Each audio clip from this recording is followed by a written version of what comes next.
Hello everyone, welcome back to my channel. ಇವತ್ತು ನಾನು ಉತ್ತರ ಕರ್ನಾಟಕದ ಸ್ಟೈಲಲ್ಲಿ ಬದನೆಕಾಯಿ ಎಣ್ಣೆಗಾಯಿ ಪಲ್ಯ ಯಾವ ಥರ ಮಾಡೋದಂತ ನಿಮಗೆ ನಾನು ತೋರಿಸ್ತೇನೆ. ಇದು ಮಸಾಲ ಪಲ್ಯ ತುಂಬ ಟೇಸ್ಟ್ ಆಗಿರ್ತದೆ. ಜೋಳದ ರೊಟ್ಟಿಗೆ, ಅಕ್ಕಿ ರೊಟ್ಟಿಗೆ, ಚಪಾತಿಗೆಲ್ಲ ತುಂಬ ಟೇಸ್ಟ್ ಆಗಿರ್ತದೆ. ಓಕೆ, ಇದು ಯಾವ ಥರ ಮಾಡೋದಂತ ನಿಮಗೆ ನಾನು ತೋರಿಸ್ತೇನೆ.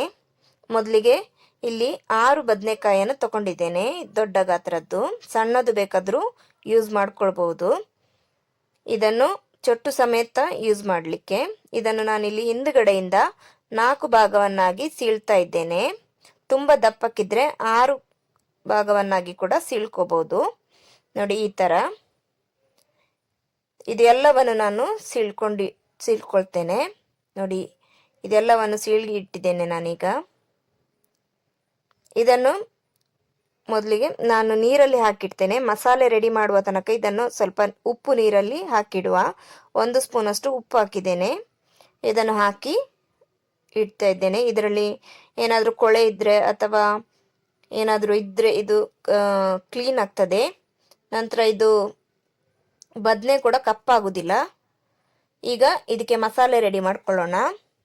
ನಾನು ಒಂದು ತವಾಗೆ 1/4 ಭಾಗದಷ್ಟು ಶೇಂಗಾ ತಗೊಂಡಿದ್ದೇನೆ, ಹಸಿ ಶೇಂಗಾ. ಇದನ್ನು ಚೆನ್ನಾಗಿ ಹುರಿಯುವ. ಎಣ್ಣೆ ಹಾಕದೆ ಡ್ರೈ ಆಗಿ ಹುರಿಲಿಕ್ಕೆ. ನೋಡಿ, ಈ ಕಲರ್ ಬರುವಾಗ ನಾನು ಇಲ್ಲಿ ತೆಗಿತಾ ಇದ್ದೇನೆ.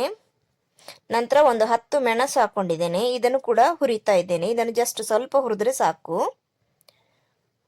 ನಂತರ ಒಂದು 3 ಸ್ಪೂನಷ್ಟು ಕೊತ್ತಂಬರಿ ಕಾಳು ಹಾಕ್ತಾ ಇದ್ದೇನೆ. ಇದನ್ನು ಕೂಡ ಎಲ್ಲ ಲೋ ಫ್ಲೇಮಲ್ಲಿಟ್ಟು ಚೆನ್ನಾಗಿ ಹುರಿಯುವ. ನಂತರ 1 ಸ್ಪೂನಷ್ಟು ಜೀರಿಗೆ ಹಾಕ್ತಾ ಇದ್ದೇನೆ. ಇದೆರಡನ್ನು ಒಟ್ಟಿಗೆ ಹುರಿತಾ ಇದ್ದೇನೆ ಲೋ ಫ್ಲೇಮಲ್ಲಿಟ್ಟು. ಇದನ್ನು ಕೂಡ ಇಲ್ಲಿ ಹಾಕ್ತಾ ಇದ್ದೇನೆ. ಈಗ ಈ ಪ್ಯಾನಿಗೆ ನಾನು 1 ಸ್ಪೂನಷ್ಟು ಎಣ್ಣೆ ಹಾಕ್ಕೊಳ್ತಾ ಇದ್ದೇನೆ. ಇದು ಎಣ್ಣೆ ಹಾಕಿ ಹುರಿಲಿಕ್ಕೆ ಇಷ್ಟು ಐಟಮನ್ನು ನಾನು ತೋರಿಸ್ತಾ ಇದ್ದೇನೆ. ಒಂದೊಂದಾಗಿ ಹಾಕ್ತಾ ಇದ್ದೇನೆ. ಈಗ 1 ಗೆಡ್ಡೆಯಷ್ಟು ಬೆಳ್ಳುಳ್ಳಿ ಹಾಕ್ಕೊಂಡಿದ್ದೇನೆ. ನಂತರ 1 ಈರುಳ್ಳಿ, ಇದನ್ನು ಎಣ್ಣೆಯಲ್ಲಿ ಚೆನ್ನಾಗಿ ಫ್ರೈ ಮಾಡಬೇಕು. ನಂತರ 1 ಕಪ್ಪಷ್ಟು ನಾನಿಲ್ಲಿ ತೆಂಗಿನ ತುರಿ ಹಾಕ್ತಾ ಇದ್ದೇನೆ. ಕೊಬ್ಬರಿ ಇದ್ದವರು ಕೊಬ್ಬರಿ ಕೂಡ ಹಾಕ್ಕೊಳ್ಬೋದು. ಇದು ಅರ್ಧ ಕಡಿ ಇದೆ ತೆಂಗಿನಕಾಯಿ, 1 ಕಪ್ಪಷ್ಟಾಗಿದೆ. ನಂತರ ಒಂದು 1/4 ಸ್ಪೂನಷ್ಟು ಅರಿಶಿನ ಪುಡಿ. ನಂತರ ಒಂದು 4 ಲವಂಗ ಮತ್ತು 3 ತುಂಡು ಚಕ್ಕೆ ಹಾಕಿ ಚೆನ್ನಾಗಿ ಇದನ್ನು ಎಣ್ಣೆಯಲ್ಲಿ ಹುರ್ಕೊಳ್ಳೋಣ. ಚೆನ್ನಾಗಿ ಹುರಿಬೇಕಿದನ್ನು. ಈ ಮಸಾಲೆ ಕೂಡ ತುಂಬ ಟೇಸ್ಟ್ ಆಗಿರ್ತದೆ. ನೋಡಿ, ಇದು ಚೆನ್ನಾಗಿ ಹುರಿದಿದ್ದೇನೆ. ಈಗ ಇದನ್ನು ಕೂಡ ಇಲ್ಲಿ ಹಾಕ್ತಾ ಇದ್ದೇನೆ ಒಟ್ಟಿಗೆ. ಇದು ಪೂರ್ತಿ ತಣ್ಣಗಾದ ಮೇಲೆ ಗ್ರೈಂಡ್ ಮಾಡ್ಕೊಳ್ಳೋಣ. ನಂತರ ಇದಕ್ಕೆ ಸ್ವಲ್ಪ ಹುಣಸೆ ಹಣ್ಣು, ಸ್ವಲ್ಪ ಬೆಲ್ಲ ಹಾಕಿ ಇದನ್ನು ಚೆನ್ನಾಗಿ ರುಬ್ಕೊಳ್ಳೋಣ. ಇದು ಪೂರ್ತಿ ತಣ್ಣಗಾದ್ಮೇಲೆ ರುಬ್ಬಬೇಕು. ಇದು ಅರ್ಧ ರುಬ್ಬಿದ ನಂತರ ಇದಕ್ಕೆ ಸಾಲ್ಟ್ ಹಾಕ್ಕೊಳ್ಳೋಣ. ನೋಡಿ, 1 ಸ್ಪೂನಷ್ಟು ಉಪ್ಪು ಹಾಕ್ಕೊಳ್ತಿದ್ದೇನೆ. ಇದೆಲ್ಲ ರುಬ್ಬುವಾಗಲೇ ಎಲ್ಲ ಹಾಕ್ಕೊಳ್ಬೇಕು. ಉಪ್ಪು, ಹುಳಿ, ಬೆಲ್ಲ ಎಲ್ಲವನ್ನು ಒಟ್ಟಿಗೆ ಹಾಕಿ ರುಬ್ಕೋಬೇಕು. ಈಗ ರುಬ್ಬಿರುವ ಮಸಾಲೆ ರೆಡಿ ಆಗಿದೆ. ಇದನ್ನು ನಾನೀಗ ನೀರಿನಿಂದ ತೆಗಿತಾ ಇದ್ದೇನೆ. ಇದು ಮಸಾಲೆಯನ್ನು ಸ್ಟಫ್ ಮಾಡ್ಲಿಕ್ಕೊಂಡದಕ್ಕೆ ಬದನೆ ಒಳಗೆ. ಇದಕ್ಕೀಗ ಒಂದೊಂದಾಗಿ ನಾನು ಈ ಥರ ಹಚ್ತಾ ಇದ್ದೀನಿ. ನೋಡಿ ಯಾವ ಥರ ಅಂತ. ಇದರೊಳಗೆ ಪೂರ್ತಿಯಾಗಿ ಮಸಾಲೆಯನ್ನು ತುಂಬಬೇಕು. ಎಣ್ಣೆಗಾಯಿ ಪಲ್ಯದಲ್ಲೂ ಬೇರೆ ಬೇರೆ ಟೈಪ್ ಇದೆ ತುಂಬಾನೇ. ಅದರಲ್ಲಿ ಒಂದು ಟೈಪಲ್ಲಿ ನಾನು ಈ ಥರ ಮಾಡ್ತಾ ಇದ್ದೇನೆ, ನಿಮಗೆ ತೋರಿಸ್ತಾ ಇದ್ದೇನೆ. ಇದು ಪೂರ್ತಿಯಾಗಿ ನಾನು ಹಾಕಿ ಇಟ್ಕೊಂಡಿದ್ದೇನೆ ನೋಡಿ. ನಂತರ ಉಳಿದಿರುವ ಮಸಾಲೆಯನ್ನು ಕೂಡ ಯೂಸ್ ಮಾಡಲಿಕ್ಕಿದೆ ಕೊನೆಗೆ. ಈಗ ಒಂದು ಬಾಣಲೆಗೆ ನಾನೊಂದು 3 ಸ್ಪೂನಷ್ಟು ಎಣ್ಣೆ ಹಾಕ್ತಾ ಇದ್ದೇನೆ. ಇದು ಎಣ್ಣೆಕಾಯಿ ಪಲ್ಯಕ್ಕೆ ಇದಕ್ಕೆ ತುಂಬಾ ಎಣ್ಣೆ ಯೂಸ್ ಮಾಡ್ತಾರೆ. ಇದು ಎಣ್ಣೆಯಲ್ಲೇ ಫ್ರೈ ಆಗುವಂಥದ್ದು, ಅದಕ್ಕೋಸ್ಕರ. ಇದಕ್ಕೆ 1 ಈರುಳ್ಳಿ, ಹೆಚ್ಚಿರುವಂತಹ ಈರುಳ್ಳಿ ಮತ್ತು ಕರಿಬೇವು, ಒಂದು 4 ಎಸಳು ಕರಿಬೇವು ಹಾಕಿದ್ದೇನೆ. ಇದನ್ನು ಹಾಕಿ ಚೆನ್ನಾಗಿ ಹುರಿಯುವ ಎಣ್ಣೆಯಲ್ಲಿ. ನಂತರ ಇದು ಕಂದು ಬಣ್ಣಕ್ಕೆ ಬರುವಾಗ, ನೋಡಿ ಈ ಥರ ಕಲರ್ ಬರುವಾಗ ಇದಕ್ಕೆ ಈ ಸ್ಟಫ್ ಮಾಡಿರುವಂತಹ ಬದನೆಕಾಯನ್ನು ಹಾಕ್ತಾ ಇದ್ದೇನೆ. ಮಸಾಲೆ ಹಾಕಿರುವಂತಹ ಬದನೆಕಾಯನ್ನು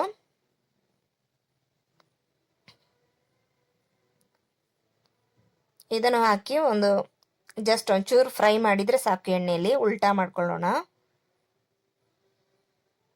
ನಂತರ ಇದಕ್ಕೆ ಮಸಾಲೆ ಎಲ್ಲ ಹಾಕ್ಕೊಳ್ಳೋಣ. ಉಳಿದಿರುವ ಮಸಾಲೆಯನ್ನು ಫಸ್ಟಿಗೆ 5 ನಿಮಿಷಗಳ ಕಾಲ ಇದನ್ನು ಎಣ್ಣೆಯಲ್ಲಿ ಫ್ರೈ ಮಾಡ್ಕೋಬೇಕು. ಈ ಥರ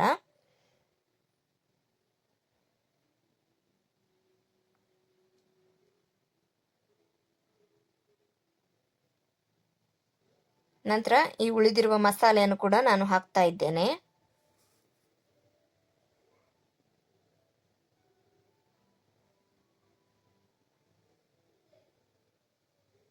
ಇದು ಪೂರ್ತಿಯಾಗಿ ಎಣ್ಣೆಯಲ್ಲೇ ಫ್ರೈ ಮಾಡ್ಕೊಳ್ಳೋಣ. ಇದನ್ನು ಸ್ವಲ್ಪ ನೀರು ಹಾಕಿ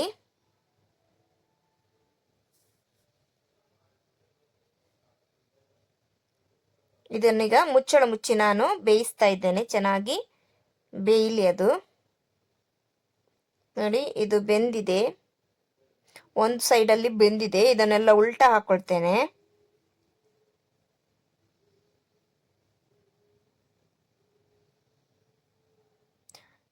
ಇದು ಮಾಡಿದ ಮೇಲೆ ತುಂಬಾ ಟೇಸ್ಟ್ ಆಗಿರ್ತದೆ. ಇದು ಉತ್ತರ ಕರ್ನಾಟಕದವರೆಲ್ಲ ದಿನಾಲು ಮಾಡುವಂತಹ ಇದು ರೆಸಿಪಿ. ಇದು ಜೋಳದ ರೊಟ್ಟಿ ಇಲ್ಲಿ ಫೇಮಸ್ ಆಗಿರೋದ್ರಿಂದ ಅದಕ್ಕೆ ನೆನೆಸ್ಕೊಳ್ಳಿಕ್ಕೆ ಈ ರೆಸಿಪಿಯನ್ನು ಮಾಡ್ತಾರೆ. ಇದನ್ನು ಉಲ್ಟಾ ಮಾಡಿದ ನಂತರ ಮುಚ್ಚಳ ಮುಚ್ಚಿ ಸ್ವಲ್ಪ ಬೇಯಿಸಿ. ನೋಡಿ, ಈ ಥರ ಆಗಿದೆ. ಚೆನ್ನಾಗಿ ಬೆಂದಿದೆ ಕೂಡ. ಕಲರ್ ಕೂಡ ಚೇಂಜ್ ಆಗಿದೆ ನೋಡಿ. ಎಣ್ಣೆ ಕೂಡ ಚೆನ್ನಾಗಿ ಬಿಟ್ಕೊಂಡಿದೆ. ಇದರ ಮಸಾಲೆ ಕೂಡ ತುಂಬ ಟೇಸ್ಟ್ ಆಗಿರ್ತದೆ. ನಂತರ ಇದಕ್ಕೆ ಕೊನೆಗೆ ಕೊತ್ತಂಬರಿ ಸೊಪ್ಪು ಹಾಕೊಳ್ಳೋಣ. ಸ್ವಲ್ಪ ಇದನ್ನು ಹಾಕಿ ಚೆನ್ನಾಗಿ ಕಲಸ್ಕೊಳ್ಳೋಣ. ಕೊತ್ತಂಬರಿ ಸೊಪ್ಪು ಪೂರ್ತಿಯಾಗಿ ಹಾಕಿದ ನಂತರ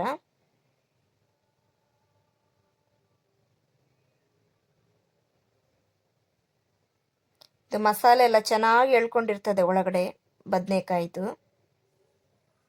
ಇಲ್ಲಿಗೆ ರೆಡಿ ಆಯಿತು ಬದನೆಕಾಯಿ ಎಣ್ಣೆಗಾಯಿ ಮಸಾಲ ಪಲ್ಯ.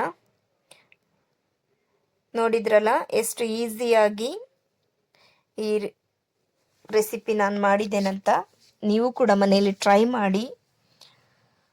ಓಕೆ, ಇವತ್ತಿನ ನನ್ನ ಈ ರೆಸಿಪಿ ನಿಮಗೆ ಇಷ್ಟವಾದಲ್ಲಿ ನನ್ನ ಚಾನಲನ್ನು ಸಬ್ಸ್ಕ್ರೈಬ್ ಮಾಡಿ, ಲೈಕ್ ಕೊಡಿ ಮತ್ತು ಶೇರ್ ಮಾಡಿ. Okay, thank you.